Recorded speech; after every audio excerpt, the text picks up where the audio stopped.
we'll be talking more about it through the process of this particular series, because I think it's really fun to introduce people who aren't as familiar with Texas wine to some of the things that we've been doing. But for the rest of this, let's talk a little bit about kind of what brought you to TEXSOM. What is it that brought you to the point where you're now doing a seminar at TEXSOM 2025? This is the first time I presented. I've been attending since 2011. And when we first came in 2011, I believe we were the only Texas winery there.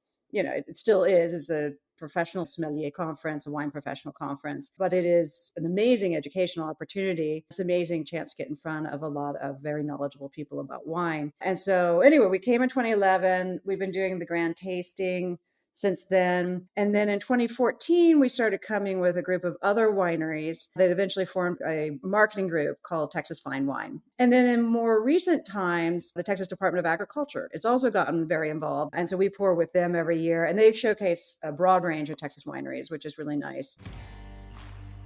Ciao, y'all. I'm Jessica Dupuy, guest host for a special TEXSOM series on the Italian Wine Podcast, covering the 2025 TEXSOM Conference in Dallas, Texas. Join me in the heart of the Lone Star State as we dive into conversations with key speakers and attendees, exploring career paths, challenges, and the latest trends shaping the wine industry today. This series is proudly sponsored by the Texas Department of Agriculture's Uncork Texas Wines program, which celebrates Texas wine culture by promoting local wineries and grape growers, both in-state and around the world, building a vibrant community around the Texas-made wine. Be sure to subscribe and rate the show wherever you get your podcasts. And don't miss our Texas Wine Tidbit in every episode, a fun little fact, insight, or story that highlights the people and places behind this exciting wine scene. Okay, well, Julie Kuhlken, welcome to the Italian Wine Podcast for this special TEXSOM series. I am super excited to have you, not only because I think what we have to talk about is interesting, but because you and I have known each other for a long time in working with the Texas wine industry. So I'm excited to be able to kind of showcase and spotlight some of the work you've been doing for Texas wine. So welcome. Glad to be here. Yeah. So, Julie, if you could just kind of, open things up with everyone that's listening and explain a little bit about your background and your role as co-owner. So you're with Pedernales Cellars, which is a winery in the Stonewall area of Texas, Hill Country. Maybe talk about that and kind of, how you got to that place. And then we'll add in a little bit about TEXSOM. Yeah, we're celebrating 30 years of being in the Texas wine industry. We planted Kuhlken Vineyards in 1995. It was, I can say, primarily our parents' project, but it meant that we got an early insight into growing grapes in Texas and the challenges, opportunities, et cetera. It was a decade later that we started Pedernales Cellars, which is the winery associated with Kuhlken Vineyards. And in the interim, and usually I don't talk about this, in the interim, I got my PhD and I started teaching as a professor of philosophy, which we'll come back to later. And anyway, so as I said, we founded PC Pedernales Cellars in 2006. And because we had 10 years of growing, an important part of the DNA of Pedernales Cellars is really trying to dig into what is the Texas terroir, what really grows well here, and what can we grow, but it isn't necessarily really what's going to express itself best. And we specialize from the beginning with Tempranillo and Viognier, but over time, as I'll talk about later, we have branched out into other varieties in a significant way. But it was an important part of our development that we were really focused on, growing grapes is the basis of making fine wine in Texas. In terms of my role, I have obviously picked grapes, planted grapes, watered grapes, but fundamentally, and I've done, cellar rat things in the cellar, but fundamentally my role has always been the front of the house. Basically, over a decade, I've overseen all of the front of the house, from the DTC or direct to consumer operations to the marketing to the accounting and all the administration. And so I've seen a broad range of what goes on in the wine industry. Which is great. And I think that particularly the Pedernales Cellar story is unique just because y'all have been at it for quite a while now and have seen such an evolution and change in the industry. And since we're on it, just before we get any deeper into TEXSOM stuff, I'd love to know just kind of what your thoughts are. What have you seen in the industry or some of the changes that have been positive, maybe in a short deal. Yeah, I mean, I think the most important thing is the realization of what grows well in Texas. It doesn't mean that people don't continue to grow the international varieties, which is where a lot of people get started. But I think, people have realized that, warm weather grapes are more well suited to Texas, but then also been willing to accept the diversity of that we grow a lot of grapes that no one's ever heard of. And that's fine, right? That's just going to be part of what it means to grow wine in Texas. And we have new producers, and, their first wine is an Aglianico, right? Which is not a household name. And that really shows the way in which we've evolved to embracing really what we could do here well. Yeah, no, I think that's great. And we'll be talking more about it through the process of this particular series, because I think it's really fun to introduce people who aren't as familiar with Texas wine to some of the things that we've been doing. But for the rest of this, let's talk a little bit about kind of what brought you to TEXSOM. What is it that brought you to the point where you're now doing a seminar at TEXSOM 2025?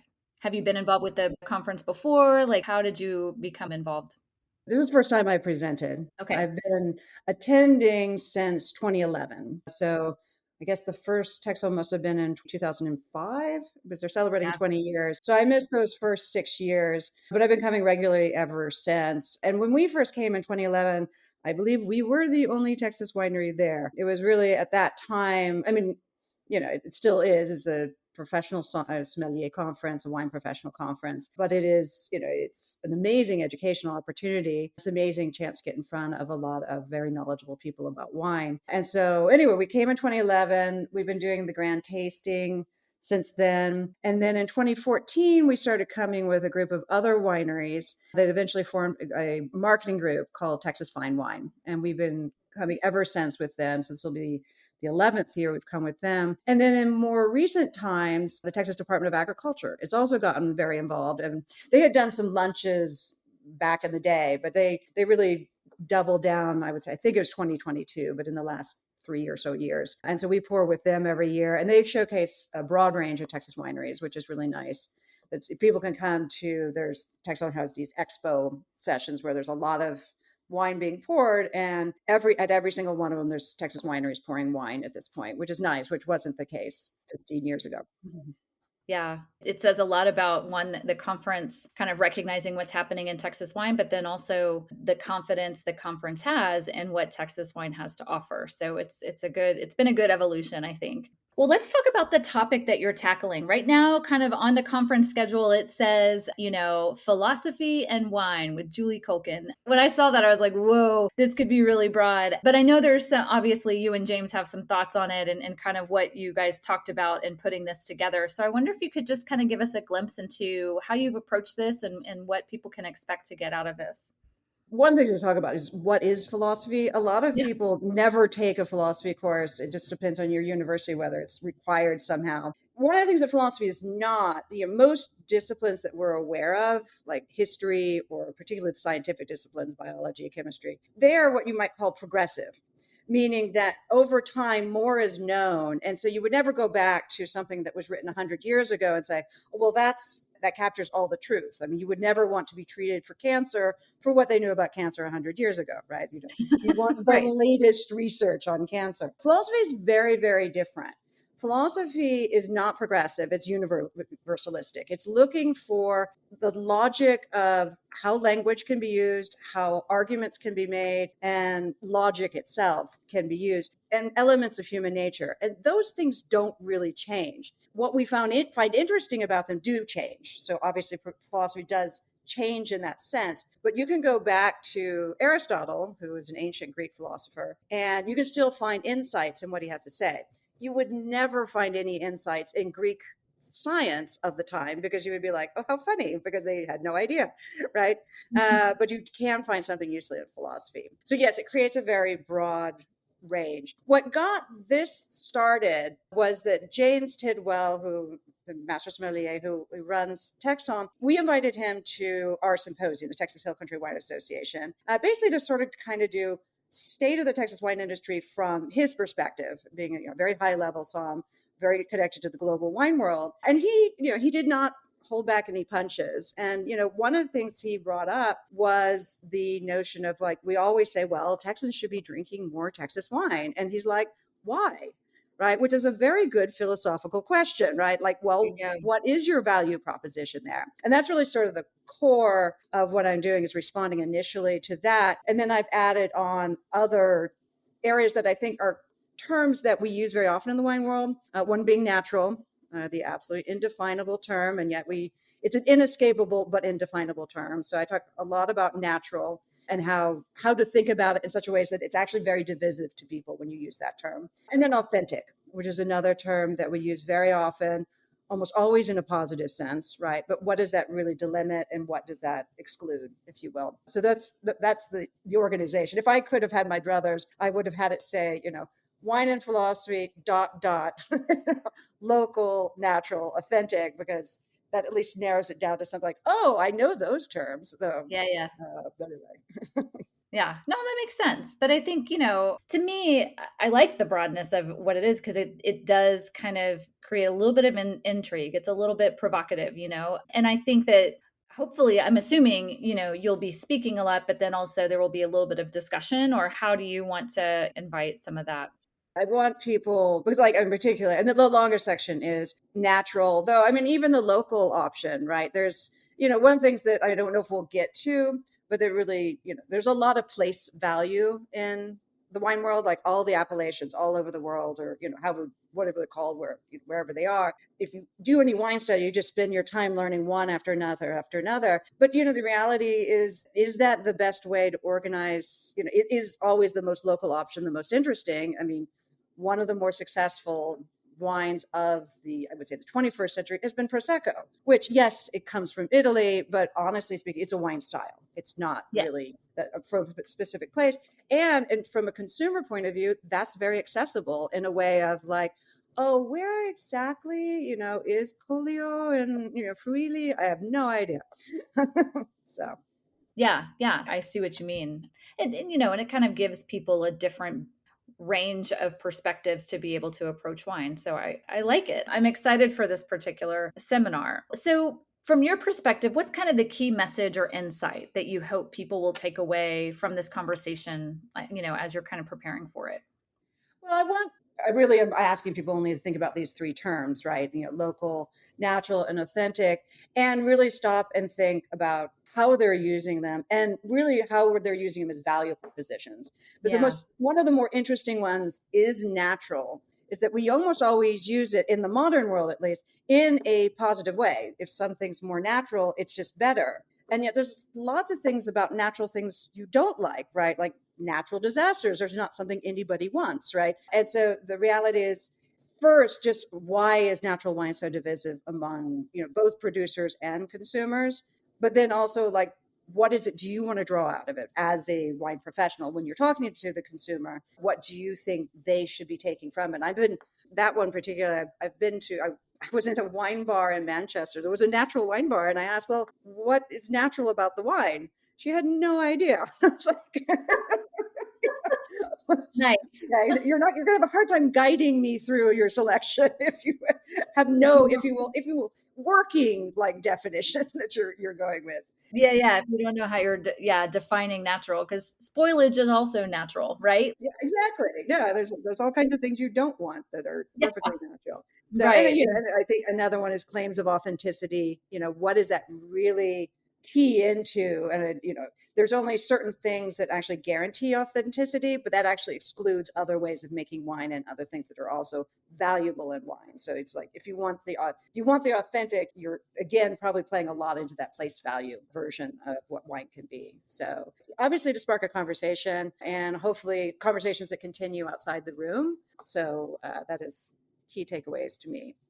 Okay, excellent. To move away a little bit from TEXSOM, you're a person who I've always admired in the Texas wine industry because not only do you and your brother, who also is a co-owner in Pedernales Cellars, you guys are so well traveled and so well, I hate to say it, like well educated isn't just because you have a PhD, but you dig deep into whatever it is that how you approach wine and many other aspects of life. And so I know that you're always aware of the things that are going on in the wine world and obviously the world beyond that. So I'm just curious, kind of, if you were to look at the past year from your perspective, what are some of the big shifts that you're seeing or challenges that are facing the wine world today? And how does this kind of, influence, it trickling down to Texas wine and even to Pedernales Cellars? I know that's a big question, but An observation I think that really sunk in this year was that I went to New Zealand for the first time and did a Oh, big great.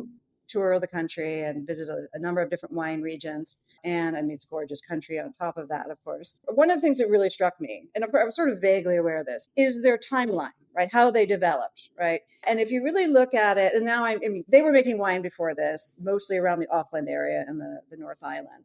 But the genesis of Marlborough, which is the juggernaut of New Zealand as an industry, really goes back to the 1970s, right? It's about, I think, 73 or so is when the Montana Wine Company started, which of course it's a crazy name to Americans. You're like, Montana? What does this have to do with Montana? Oh, no, it just happens to be the same name. But it is the 1970s. And so you have this like investigation of what we can do wine, in terms of growing grapes and, really all experimentation.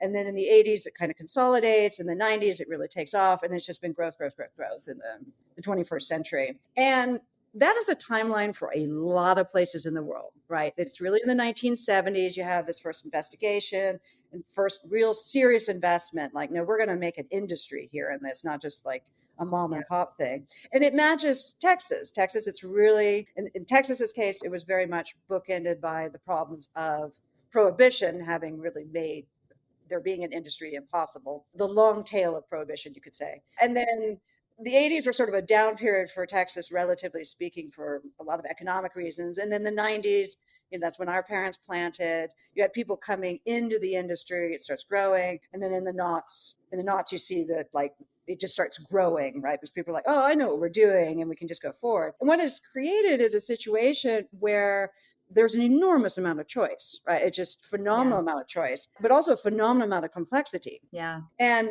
very often people complain about the younger generation, which just basically means younger than me, as far as I can tell right now, because I'm Gen X, so younger than me, that they are not interested in wine. But I'm like, yes, maybe not. They're young.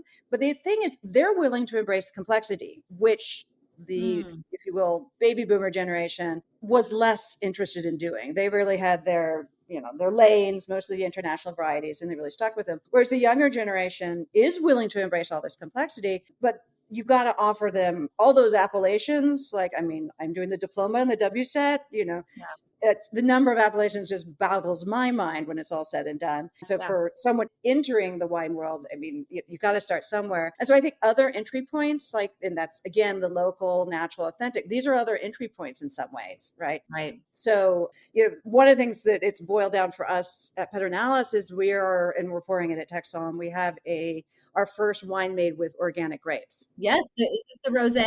The rosé. Yeah. Yes. Okay. Tell me about this. The reasons it's a rosé is that 2024 is the first year that 3 years of certification had elapsed. And of course, it's too early to release a red. So the first thing we can release is a rosé. And so it's 50% Grenache, 50% Mourvedre, comes from Desert Willow, which is the vineyard it's transitioned to organic. His fruit is always gorgeous. I mean, Rob Willow's fruit is just, you come in, you're like, oh, so it's really healthy fruit. But it was, organic is not an obvious choice for Texas in many ways, but it is a recognition that this is something that people look for. And there's no question this is very, very healthy grape growing. And so it's just a way of responding to, I don't care. It's less about, oh, it's a rosé or it's Mourvedre or it's Grenache. None of those things are really as important as like, no, it's how they were produced or how they were grown. And then it actually, if you're making wine with organic grapes, there's a whole certification process for the winery and cellar itself. It's all kinds of things we had to do differently as a cellar, and obviously keep them completely separate from the other grapes and wine in order for it to be truly certified. So we're very excited to pour it. It happens to be that our current winemaker, Tace Smit, who is from South Africa, he was once nominated as the Rosé Winemaker of the Year in South Africa. So we're sort of lucky to have him on board just as we're doing this wine, because he's just particularly attuned to rosé, which is its own thing to make rosé. Well, and first of all, also lovely that you're making a rosé with the specific intention of making rosé, right? Instead of as an afterthought. So that there's some intention and deliberate choices being made with that particular wine. But I just want to back up a little bit. Is this vineyard in the high plains or in the hill country of Texas? In the high plains. Yeah, it would be I know there will be organic vineyards. There's transition in the hill country. I would say the hill country is even more challenging than the high plains, but the disease pressure in the hill country is much higher. And then when we do get rain, we don't get the kind of winds and breezes they do in the high plains to dry it out. So, just for listeners, super fast crash course. Texas being larger than the entire country of France, right? But in the far, far northern part of Texas is where more than 2/3 of our grapes are grown. And what's unique about it is it has a very unique elevation based on a particular geologic table that it sits on. And that table also it allows for a diurnal shift, but the region itself is extremely dry. And we have very low disease pressure, which is why I was asking, it does seem that if anything was going to go organic in Texas, it would be slightly easier to do it there than in the hill country, which is another big deal wine region for us. But it is more humid, it is hot, it is extremely prone to Pierce's disease and all sorts of mildews and things like that. So it's difficult to do organic because the spraying that has to happen to maintain a healthy, or whatever you want to call it's more difficult. So I just wanted to bring context to that as we talk, because I think it's an interesting part for people who are making wines in Italy, because Italy's a very big country too, and it's not that they haven't faced these same problems in different parts of the country as well. Well, okay, so let me ask you that. Since we're on Texas wine a little bit, is there anything you'd like to share about the wines of Texas in general? Are there Italian grapes or styles that inspire your approach, or maybe that you feel have thrived particularly well in Texas, just to keep that, Italian connection, or anything else about Texas wine that you would want to make sure people walk away with from this conversation?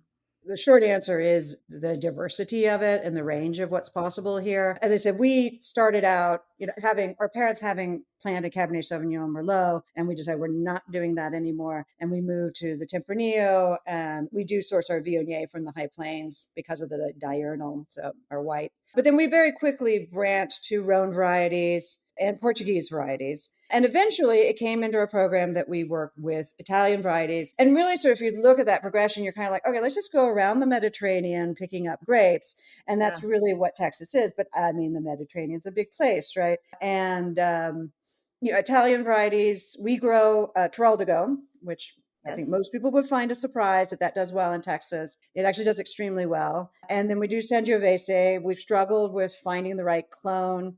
Please don't ask me which one we're using right now. Okay. But anyway, Sangiovese, we grow both of those. We work with Montepulciano, Dolcetto, Aglianico, and then Vermentino on the white side. And so all of those Italian varieties you'll find in wine programs across a number of producers. And so if that's your interest, which of course is another cross section, you could just say, I'm just going for Italian varieties, right? Which would never be a bad choice. That's another way of, if you will, introducing yourself to Texas wine, is just to look for those particular varieties. So yeah. Well, and I'm curious too, because you are so well traveled. In fact, I think you just got back from a trip were you in Croatia, Slovenia? Where were you? Croatia. Okay. Yeah. Yeah. Well, it was based in Croatia. I actually went to Montenegro as well. Okay. Okay. Wonderful. But I'm sure you've been to Italy, and I'm just curious, kind of, what about some of, the Italian wine culture, that resonates with you in terms of how you approach wine in Texas, or what you feel kind of connects to the Texas culture that we have? Again, being Gen X, I did grow up with the international varieties. And I have to say that my first Merlot was the first great variety I could recognize by just picking up a glass and taking a sip. And I really struggled actually with Italian wine. I didn't have a lot of it until probably into my 20s. And then I sort of had an aha moment. I realized, oh, this is food, right? You're looking at this completely wrong. This has herbal notes and savory notes, and it is food, and it's supposed to go with food. It's not a fruit bomb. It's not an alcohol bomb. None of those things are aims. And that for me was really sort of the insight into what makes Italian. It's one of the countries you can sort of recognize because you're kind of sitting there and you're like, yeah, I really want some veal with some mushrooms. Okay, Italians are really high probability at this point. And I think you learn from that because it's also partially because of our climate. We can't let grapes just sit out and develop, 15% alcohol. We need to pick them for the acidity in addition to the ripeness. And so the model of Italian winemaking is actually very useful because yes, you want fruit, and there's no question that we are a new world wine region, and so you have that, but you also want those savory qualities. You want the finish to be one of the most important aspects of the wine, because that's really what makes it go well with food, is that it lingers, and you can just share it with the food back and forth. And so yeah, for me, if I was on a desert island and I could only have one wine country, it would be Italian wine, honestly speaking. I love it. Okay, so if you could actually go on like an adventure to Italy, financial is not a problem, anything you want, where would you want to go, and what specific wine? It doesn't have to be a producer, but what wine would you want to be drinking in Italy right now?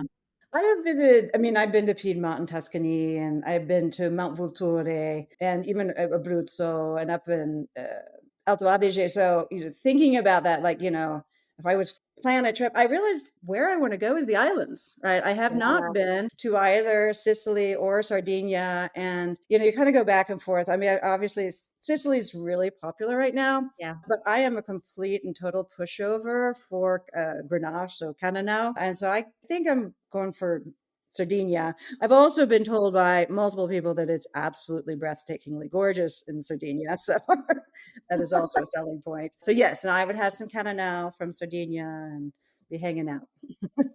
Especially since we're in summertime too. That sounds pretty great to be coastal somewhere, enjoying some beautiful views. Well, Julie, I'm so grateful for your time and speaking with us a little bit about philosophy, wine, Texas wine. If people want to follow along about what's going on with Pedernales Cellars after TEXSOM, where can people tune in, whether it's Instagram or website, where can people find you? But we're relatively straightforward as long as you can spell Pedernales Cellars, which is not always the thing. But yeah, all of our handles are to Pedernales Cellars. And if you say that phonetically, you can spell it phonetically. Yeah, at Pedernales Cellars. We're on Facebook. Obviously, we have a website. Yes. We're on Pedernales Instagram. Cellars, Instagram. Yeah. It's so funny that I'm so glad you mentioned that actually, because being a longtime Texan, I know you are too, like we tend to say some words that aren't necessarily in the same way that they are listed, which, hey, if you're in Alto Adige or you're in all parts, everybody's got a way that they say a word that doesn't at all sound like what it looks like, right? So I don't know about you, but I grew up saying Pedernales, which is so Texan, like it's the Pedernales River. But no, it's Pedernales is how it's spelled. And we've just done a great job of butchering it. I hope I haven't done that too much on this because I forget myself when I'm speaking to another Texan. The long term, if you reach of LBJ is. It's there. It's very real. Well, thank you so much. I look forward to seeing you at TEXSOM, if not before. And I hope you have a good rest of the summer. Yeah, you too. Thanks. Bye.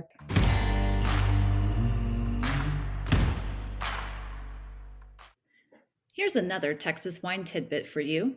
Did you know that Texas helped save Europe's vineyards? In the late 1800s, phylloxera had already swept through Europe, leaving devastation in its wake. Vineyards in Bordeaux, Burgundy, even Champagne were dying, and early efforts to replant with American rootstocks were failing. The vines may have resisted the pests, but they couldn't survive France's chalky, limestone-rich soils. Desperate for a solution, French viticulturist Pierre Viala was sent to the United States in search of a better match.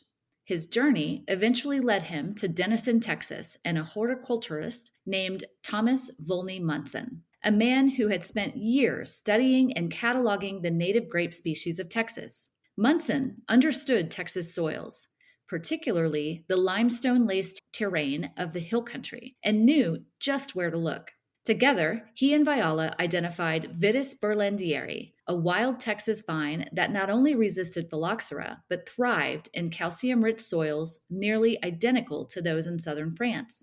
Thousands of cuttings were shipped overseas. While Vitis berlandieri was tricky to root on its own, it became the genetic cornerstone for hybrid rootstocks like 41B and 110R, which would go on to replant the vineyards of Bordeaux, Burgundy, Champagne, Cognac, and later throughout all parts of Europe.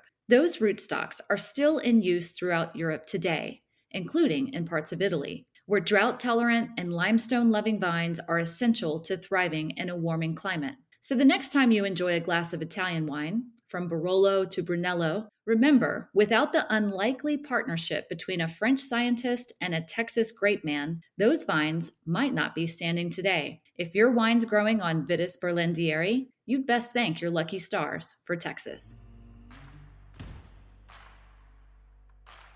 This series is proudly sponsored by the Texas Department of Agriculture's Uncork Texas Wines program, which celebrates Texas wine culture by promoting local wineries and grape growers, both in-state and around the world, building a vibrant community around the Texas-made wine.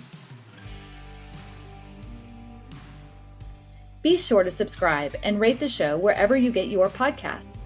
And don't miss our Texas wine tidbit in every episode, a fun little fact, insight, or story that highlights the people and places behind this exciting wine scene.